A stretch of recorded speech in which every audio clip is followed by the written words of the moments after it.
Finalizar a aula dessa semana e nossa conversa sobre recurso especial e extraordinário, a gente vai tratar sobre dois assuntos um pouquinho, digamos assim, polêmicos e que demandam um pouquinho mais de atenção da nossa parte para a gente discuti-los.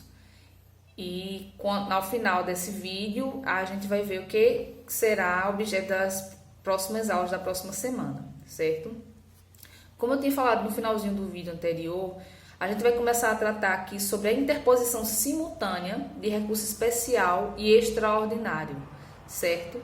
Que existe a previsão no artigo 1031 do Código de Processo Civil e, de acordo com a previsão das súmulas do enunciado 283 da súmula do STF e do enunciado 126 da súmula do STJ. De acordo com o que a gente viu no finalzinho do vídeo passado, a gente pode perceber que existe a previsão legal da interposição simultânea desses dois recursos, certo? E que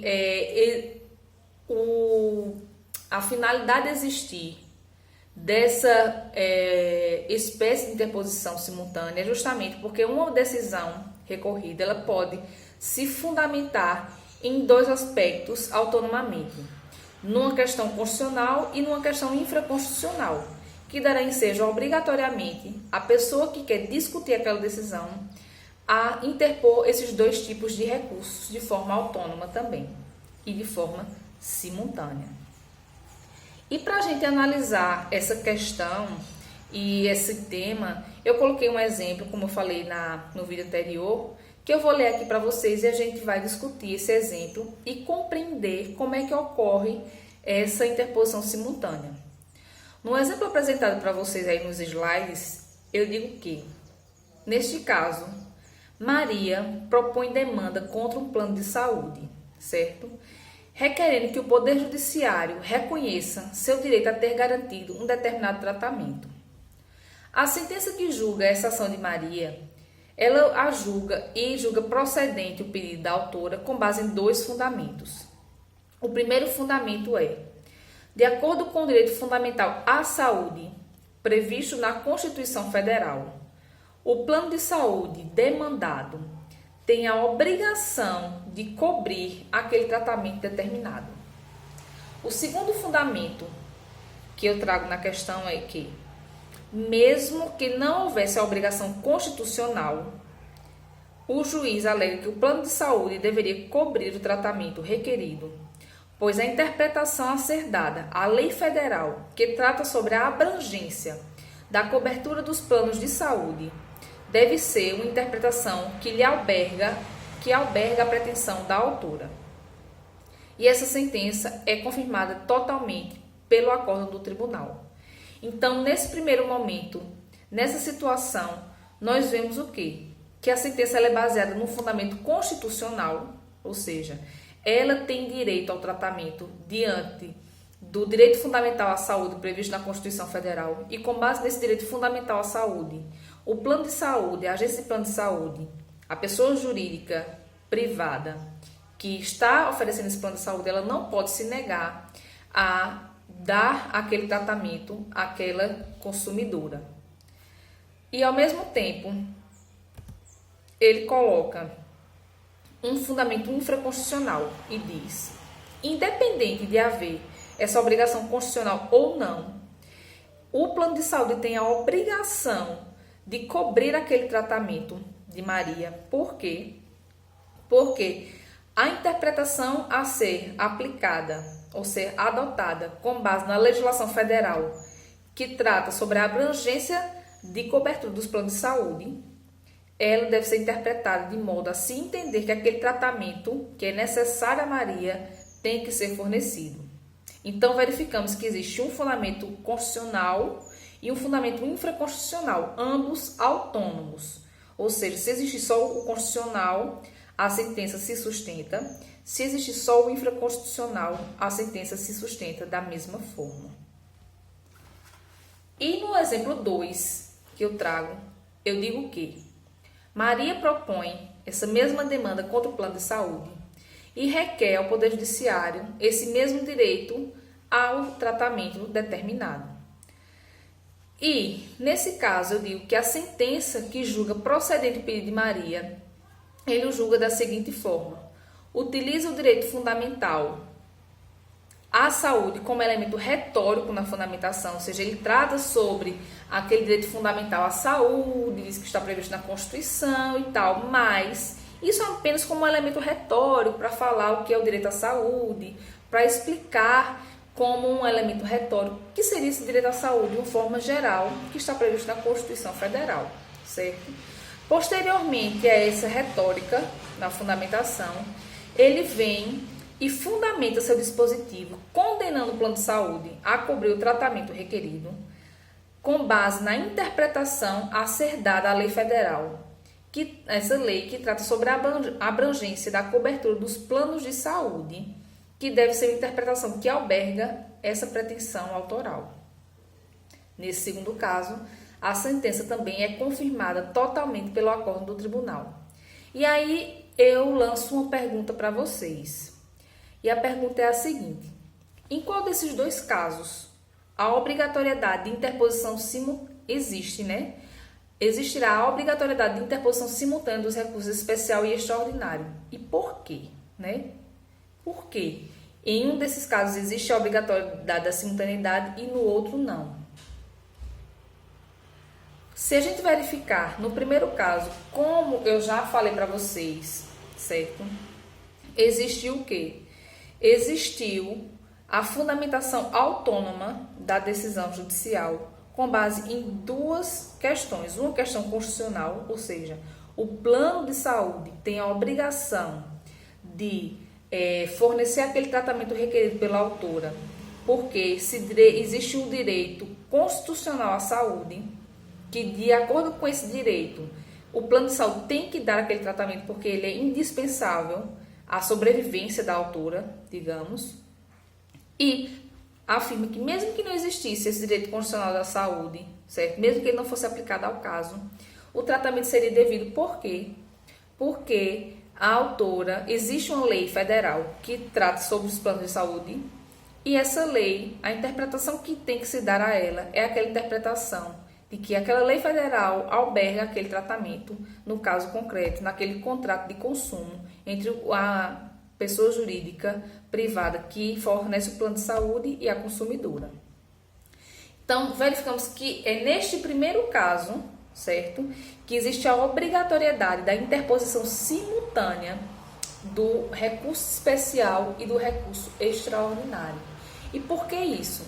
Porque nós já vimos nos vídeos anteriores que existirá essa obrigatoriedade de interposição simultânea de acordo com os enunciados 283 da súmula do STF e 126 da súmula do STJ, porque justamente essa decisão ela se sustenta em duas questões, constitucional e infraconstitucional, de forma autônoma, de modo que se eu retirar uma, a sentença e o acórdão ele se sustenta pela outra e vice-versa. Então, não adiantaria eu entrar apenas com recurso extraordinário para discutir a decisão e não entrar com o especial para discutir a questão infraconstitucional.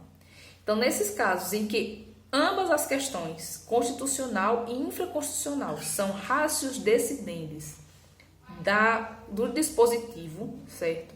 Da efetiva condenação, verificamos a necessidade da interposição de ambos os recursos, certo? Diferentemente, no caso 2, em que o juiz e no acórdão existe apenas a retórica sobre o direito à saúde, que é previsto na Constituição Federal e tal, e dessa divagação retórica vem efetivamente para a decisão, e o fundamento da decisão se baseia tão somente na interpretação da lei federal, que fala sobre a abrangência dos planos de saúde. Nesse caso, como a questão constitucional foi apenas um obter dictum e não uma ratio decidendi, neste caso, realmente o recurso a ser interposto é apenas o recurso especial, certo? Discutindo a questão infraconstitucional que foi fundamento para a decisão daquele tribunal. Algumas características, algumas curiosidades sobre essa interposição simultânea. A interposição simultânea, de acordo com alguns doutrinadores, de acordo com a interpretação que eles fazem da legislação, né, do que é previsto no artigo 1031 do Código de Processo Civil, a interposição ela não precisa ser simultânea no sentido de, ao mesmo tempo, ter que dar entrada no recurso especial e extraordinário no mesmo dia, certo? Como o prazo para interposição de recurso especial e recurso extraordinário é de 15 dias, alguns autores eles defendem que eu posso dar entrada no recurso especial no 10º dia e eu posso dar entrada no recurso extraordinário no 15º dia. Não haveria óbice a isso, certo? Então seria um prazo de 15 dias para cada recurso autonomamente. Não obstante eu ter que entrar com ambos os recursos, certo? E eles tiram isso de quê? No artigo 1031, ele fala: na hipótese de interposição conjunta de recurso especial e extraordinário.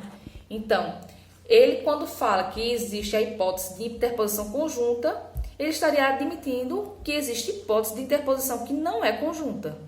Então, diante dessa interpretação, alguns doutrinadores, como Didier, ele traz que a interposição não precisaria ser conjunta, poderia dar entrada em um recurso e dentro do prazo de 15 dias dar entrada no outro posteriormente, certo? E também fazendo uma análise sobre essa interposição simultânea de recurso especial e extraordinário, eu passei um texto para vocês, para que vocês lessem mais detidamente, mais atentamente e pudessem responder algumas perguntas que seriam levantadas em sala de aula e me fossem enviadas. E é importante, é de suma importância a gente analisar a questão trazida por esse texto, porque é uma questão muito prática, né, e que vocês podem se deparar no dia a dia na advocacia. E diante do que foi lido dos textos doutrinários, do que foi explicado até agora sobre esses recursos, e sobre o texto que foi repassado para vocês, eu fiz alguns questionamentos e questionei qual posicionamento vocês se filiam, de acordo com o texto que foi repassado, se seria o posicionamento de Teresa Arruda Vamber ou de Pedro Miranda de Oliveira. E esse texto trata sobre o quê? Ele trata justamente no caso em que eu dou entrada num recurso especial e extraordinário de forma simultânea, ou seja, quando a decisão ela tem uma base de questão constitucional e uma base autônoma de questão infraconstitucional, certo? E eu interponho ambos os recursos, o recurso extraordinário e o recurso especial. E no caso em tela, como foi falado para vocês, no caso, o STF não reconhece a repercussão geral da questão constitucional. Se eu admitir e se eu defendi até agora que nessa interposição simultânea não adianta eu entrar só com um recurso e não entrar com outro, porque o outro fundamento sustentaria a decisão. Se eu afirmar que eu entrei com um recurso extraordinário e especial, mas o recurso extraordinário caiu, porque o STF, ele, olhando para aquele recurso extraordinário, ele disse: essa questão constitucional não tem repercussão geral. Então, eu não vou julgar o recurso extraordinário. E agora, o que acontece com o recurso especial? Né? Não existe repercussão geral, o recurso extraordinário é inadmitido, né? Porque é um requisito de admissibilidade desse recurso, e aí fica prejudicado ou não o recurso especial. De acordo com Teresa Arruda, o que podemos ver é que ela realmente afirma que seja admitido o recurso especial. E por que ela afirma isso? Porque se a matéria constitucional ela não tem repercussão geral, isso não quer dizer que o STJ não veja uma necessidade de julgar aquela causa. Em que sentido?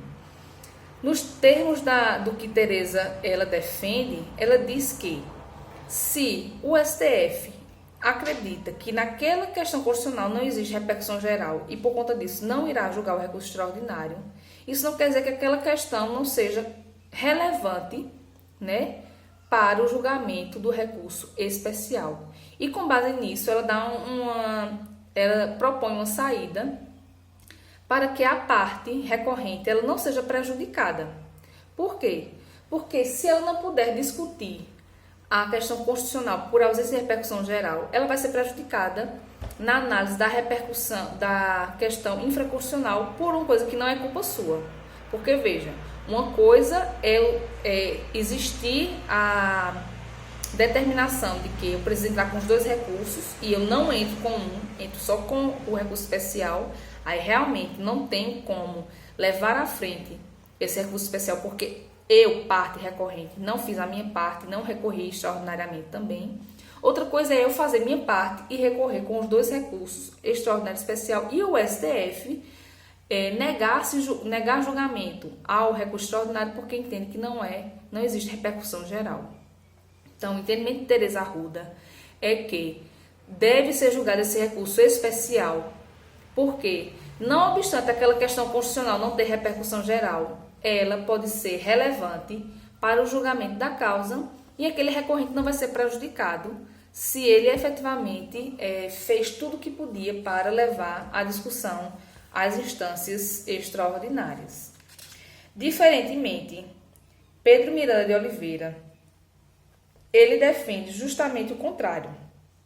Para ele, se o recurso extraordinário não for conhecido, em razão de se entender ausente a repercussão geral da matéria constitucional, o recurso especial igualmente não deverá ser conhecido. Então, diferentemente do que Tereza Arruda defende, Pedro Miranda de Oliveira diz que, nesse caso em que o STF ele entendeu que não existe repercussão geral nessa questão constitucional, se o recurso extraordinário cair, cai também o recurso especial. Então, foi essa a discussão que eu gostaria que vocês tivessem se atentado, tivessem verificado, tivessem efetivamente apontado na discussão que foi passada para casa, certo? E o segundo questionamento, certo, que eu faço é: qual deve ser o tratamento adotado pelo STJ de acordo com sua resposta anterior, ou seja, se você se filia à corrente de Tereza Arruda ou se você se filia à corrente de Pedro Miranda de Oliveira, nos seguintes casos. O primeiro caso, quando o STF, ao julgar o recurso extraordinário, não reconhecer a repercussão geral do tema constitucional levantado, mas a parte tem interposto também o recurso especial no STJ por fundamento autônomo. Isso aí a gente já viu. Se você se filiou à corrente de Tereza Arruda, então nesse caso você admite que o STF julgue efetivamente o recurso especial.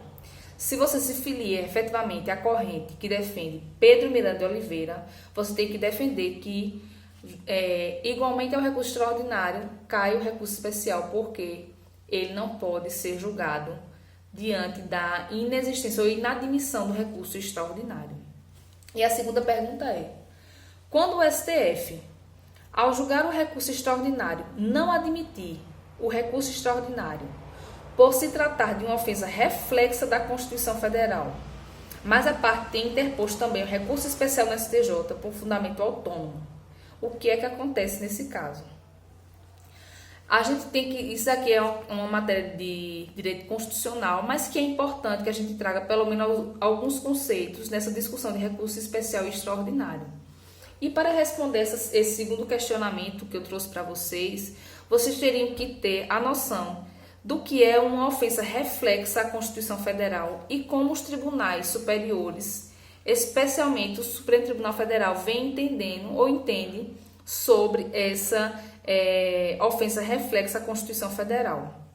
Nos termos da jurisprudência pátria, certo? A ofensa reflexa à Constituição Federal, ela não pode ser objeto de análise em recurso extraordinário. Por quê? Se eu digo que existe uma ofensa reflexa à Constituição Federal, então não houve uma ofensa direta a um dispositivo da Constituição Federal.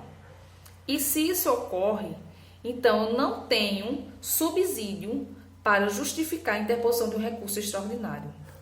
Em outros termos, recurso extraordinário só é cabível quando existe uma ofensa direta a um texto da Constituição Federal.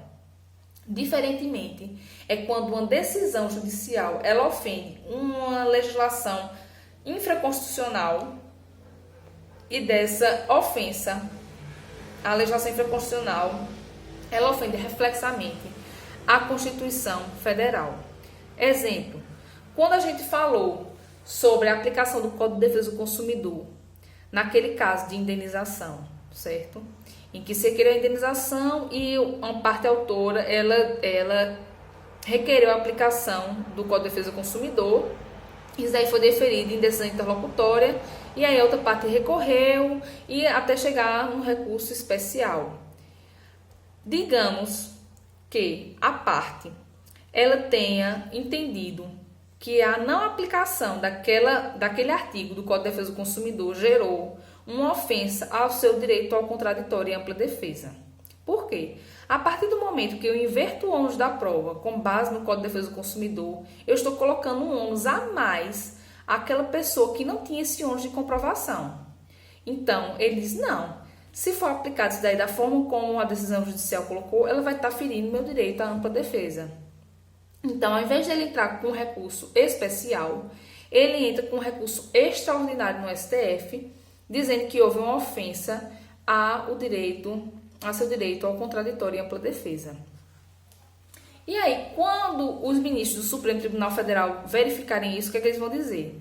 Meu querido, não obstante existir realmente um respingo dessa decisão numa ofensa ao contraditório e ampla defesa, essa ofensa foi meramente reflexa, porque a ofensa direta foi com relação a artigo tal do Código de Defesa do Consumidor.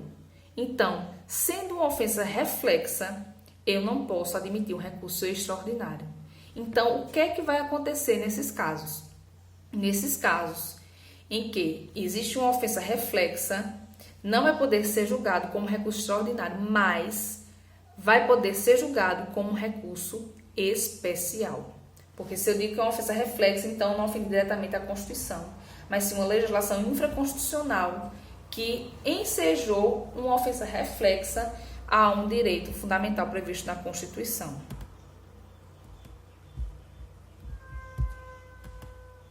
Então, era isso que eu gostaria de debater com vocês no final dessa aula, certo? Dessa semana, sobre essa questão de interposição simultânea entre recurso especial e recurso extraordinário. Qualquer dúvida que ficou em vocês sobre a temática tratada hoje, essa semana, envie perguntas para meu e-mail, que já foi repassado para a turma, certo? Eu estou às ordens para a gente tirar quaisquer dúvidas, certo? Que porventura tenham ficado. E próxima semana a gente vai continuar conversando sobre recurso especial e extraordinário, agora tratando especificamente das características de cada um desses recursos separadamente, vendo a questão da repercussão geral, como requisito de admissibilidade do recurso extraordinário, e vamos tratar do agravo interno no recurso especial e extraordinário, e vamos dar continuidade ao nosso programa. Um abraço, um fraterno abraço para vocês e tudo de bom.